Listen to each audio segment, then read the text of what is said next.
So for our chicken, we have 2 chicken breasts that I went ahead and halved lengthwise, horizontally. Yeah, because they were really thick. So this is just the easiest way to cook chicken. Now, for seasoning, I'm gonna first use, this is some of the Trader Joe's 21 seasoning salute.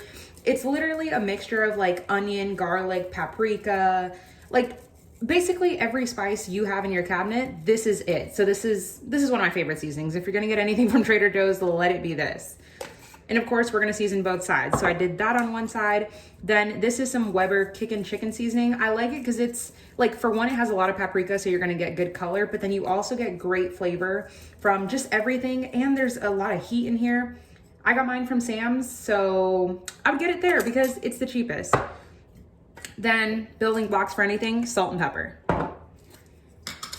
And with the salt, you wanna go kind of light because the Kickin' Chicken has salt in it. The 21 seasoning does not.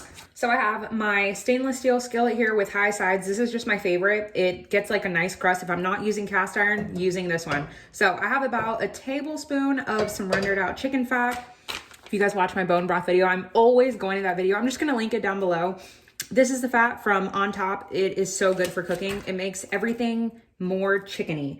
So over medium heat, you could use olive oil, coconut oil. I guess coconut oil would go more with the theme. I think that's originally what I used, but use what you got. Then we're gonna go season side down in our pan. Remember, we're gonna season the other side, but just to make it easier, just do one at a time. Now, if it all doesn't fit in there, it's okay. And if it does, and it gets a little bit touchy on each other, that's fine. Then we can let it go for about 3 to 4 minutes. We're just looking to get some color and a nice little crispness on the outside. We're not looking for it to be fully cooked. Now that I have the other side seasoned, I'm gonna give it a flip. Ooh, gorgeous. Okay. And if you guys haven't noticed by now, the way I put them down is the way I like to flip them. So I put this one in first, so I'm gonna flip it first, then that, and then, you know, so on and so forth. Except for this one that I kind of like laid on top of each other here. Ooh, okay. Give it a little bit more room now that they've cooked. Flip this other little one. Oh my goodness, how am I gonna get in there? And, oh my goodness. This little like crispy bit right here. Doesn't that look so good already? Oh my goodness, wait till you see the sauce. Once our chicken is nicely browned on the other side, we can take it out and place it on a plate to rest. Now remember, of course, like this one's smaller, so it's probably already cooked, but don't go trying your chicken right now. Wait till everything is put together so you don't get sick and so it tastes even better. Okay, now we're gonna set this aside. Then, as you guys know, I pre-chop my onions just to make it so much easier. That is why there is no intro to this video, because my eyes were so red and watery from cutting this. So we're gonna add about 1 diced onion, maybe a little bit more, give or take. And we're gonna pick up all of this beautiful fond, which is like the little burnt on bits in the bottom. You're just gonna give everything a good mix and just scrape up the little bits as it keeps cooking. Probably about like 5 minutes, most of it's gonna lift up, but just give it a little bit of a head start. If you need to add a little bit more oil, you can. It should be pretty good, but if you need to, go ahead.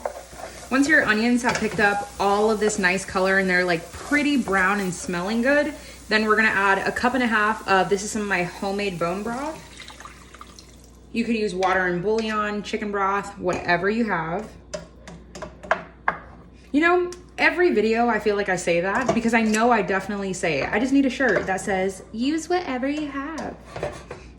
Then to this, we're bringing it up to a boil right now, so we're gonna wait for that to happen, but we're gonna add some coconut milk. Coconut milk, especially if it is cold outside, you can try to shake it, but and you end up with like this coconutty cream on top. It's the same thing. Once it liquefies, it's gonna turn into milk. But let's see if I can, yeah, you see all of that on the bottom? That liquid, that's still coconut milk, but I'm gonna take more of the creaminess because there is no cream in this, but it is so creamy and good. Also, don't know if I mentioned, we're gonna add a 1.5 cups of this, which is 12 ounces. This is a 13.5 ounce can. I'm probably just gonna add the whole thing. Okay, we're coming up to a little bit of a boil here. We're gonna let this reduce until about half, honestly. So probably a good 5 to 6 minutes. You wanna check on it, give it a little stir here and there, but you just want it to concentrate and just thicken up. Oh, so freaking good. While our sauce is bubbling away, I have some water coming up to a boil. We're gonna use some of the Cassava Kitchen, the fusilli pasta. The thing I like about this is, not the pasta, the thing I like about this dish is that it can be eaten by itself with veggies or pasta. So this one is a cassava flour pasta. The ingredients are pretty clean.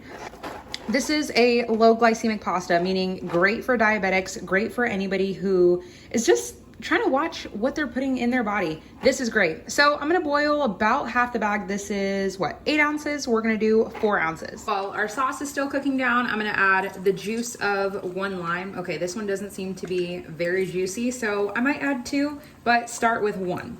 Then I'm gonna add about 1/4 cup, maybe a little bit more because I love cilantro. Then just let that mix and kind of wilt down. And this is the part where I say taste for seasoning, because as your sauce reduces and cooks down and like thickens, it's gonna get better as it sits, but for the most part, it's gonna pretty much taste exactly like this. So give it a taste. If you need more onion, you need more, I don't know, any type of seasoning you can think of, then you would add it at this stage. Also at this point, our chicken that has been resting, we're gonna add this back in and just kind of plop it in there. Careful, it is obviously really hot. I love that you almost can't even tell that the chicken is in there. Okay, yeah, bye chicken. And we're gonna pour in all of the juice. Then we can go ahead, drop in our pasta. We'll give it a stir and then we're gonna let it go for about 5 to 6 minutes. I went ahead and took the chicken out after a couple of minutes. Our pasta's been boiling for about 5 minutes. I'm gonna let it cook for, another 2 minutes in the sauce. Okay, I have no idea what happened to the rest of the footage, but I let the pasta cook for about 2 minutes in the sauce, and this is what it looked like.